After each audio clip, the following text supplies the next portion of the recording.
26 വർഷത്തെ വിശ്വാസം, ലക്ഷക്കണക്കിന് സന്തോഷകരമായ ദാമ്പത്യങ്ങൾ. കല്യാണം എന്നാൽ കേരള മാട്രിമോണി തന്നെ. കടകംപള്ളി സുരേന്ദ്രനെതിരെ, അതോടൊപ്പം പി ശ്രീരാമകൃഷ്ണനെതിരെ, തോമസ് ഐസക്കിനെതിരെ ഒക്കെ ആരോപണങ്ങൾ, അത് വ്യക്തമായിട്ടുള്ള ആരോപണങ്ങൾ അങ്ങ് ഉന്നയിച്ചിരുന്നതാണ്. ഇനിയിപ്പോൾ പുതിയ സർക്കാർ അധികാരത്തിൽ വന്നിരിക്കുന്നു.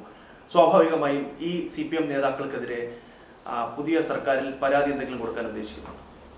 Well, not right now, not in the pipeline. എനിക്ക് പരാതി കൊടുക്കണമായിരുന്നെങ്കിൽ I could have done that long back.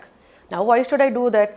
Already Kadakampally ആരോപണങ്ങളിൽ ഇന്നും ഉറച്ചു നിൽക്കുന്നു. പക്ഷേ എന്തുകൊണ്ട് പരാതി കൊടുക്കാൻ തയ്യാറാവുന്നില്ല എന്നുള്ളത് പ്രധാനപ്പെട്ട ചോദ്യം. See, nothing happened to me because I knew how to tackle it.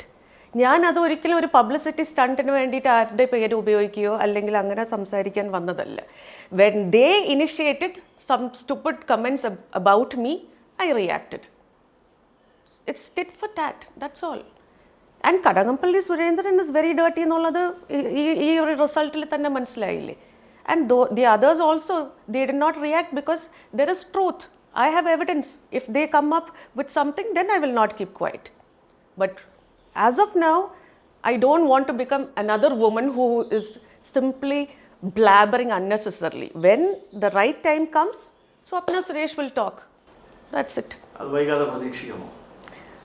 അവരുടെ ഭാഗത്തുനിന്ന് എന്തെങ്കിലും ഒരു മൂവ് ഉണ്ടായാൽ, എന്നെ ഉപദ്രവിക്കുന്ന രീതിയിൽ എന്തെങ്കിലും ഒരു രീതിയിൽ അവർ ഇറങ്ങിയാൽ, then I will destroy them completely with all the evidence. സ്വർണ്ണക്കടത്ത് കേസ് അണഞ്ഞതുകൊണ്ടാണോ ഇപ്പോൾ അതുമായി ബന്ധപ്പെട്ടുള്ള പ്രതികരണങ്ങൾ വരാത്തത്? സ്വാഭാവികമായും അതിൻ്റെതായിട്ടുള്ള യാതൊരു അലയൊലികളും വരാത്തത്? കട്ടിയായിട്ടുള്ള terms if you ask me, I cannot understand. അതായത് സ്വർണ്ണക്കള്ളക്കടത്ത് കേസിന്റെ കൂടുതലായിട്ടുള്ള പ്രതികരണങ്ങളൊന്നും തന്നെ ഇപ്പോൾ വരുന്നില്ലല്ലോ. അപ്പോൾ സ്വാഭാവികമായിട്ടും ഇത് പൂർണ്ണമായിട്ടും ചർച്ചകളിൽ നിന്ന് ഒഴിവായതുകൊണ്ടാണോ ഇന്നിപ്പോൾ ഈ കേസിന്റെ കൂടുതൽ കാര്യങ്ങൾ പുറത്തു വരാത്തത്?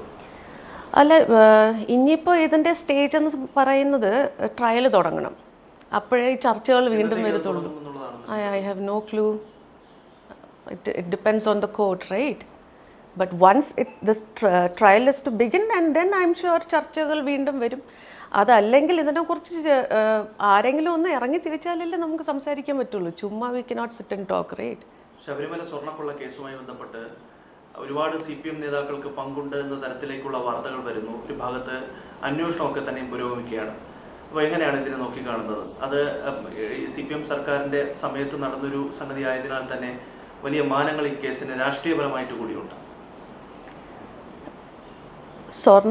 സ്വർണ്ണ കടത്തായാലും സ്വർണം കൊള്ളയടിച്ചതായാലും സ്വർണത്തിനോട് ഇവർക്ക് ഭയങ്കരമായ ഒരു ഇഷ്ടമുണ്ടെന്നുള്ളത് എന്തായാലും തെളിഞ്ഞല്ലോ. So it has some relationship. Because it's not my case, I cannot say anything just like that. But so when it comes to Swarnam, I think they are really crazy about having it. Adinge temple avate allengil smuggling avate, whatever it is, it's quite obvious they are related to gold. ആസൂത്രണം കൊടുക്കുന്നത് ആരാണ്? I don't know.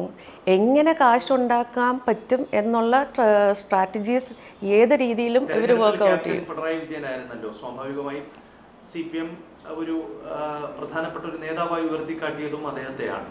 അപ്പോൾ ഇതുമായി ബന്ധപ്പെട്ട എന്തെങ്കിലും ഒരു involvement അദ്ദേഹത്തിനുണ്ട് എന്ന് കരുതുന്നുണ്ടോ? അറിയാതിരിക്കാൻ പറ്റത്തില്ലല്ലോ. ഇത്രയും ഒരു ഫേമസ് ടെമ്പിളിൽ നിന്ന് ഇത്രയും പോയി കഴിയുമ്പോൾ ഓബ്വിയസ്ലി അറിഞ്ഞില്ല എന്നൊന്നും പറയാൻ പറ്റത്തില്ല. അറിഞ്ഞു കാണും. ഇനി അതിൻ്റെ ബെനിഫിഷ്യറി ആണോ എന്നുള്ളത് I have no clue. ഏറ്റവും പുതിയ വാർത്തകളും വിശേഷങ്ങളും വിരൽത്തുമ്പിലറിയാൻ Zee മലയാളം ന്യൂസ് എല്ലാ ഡിജിറ്റൽ പ്ലാറ്റ്ഫോമുകളിലും ലഭ്യം.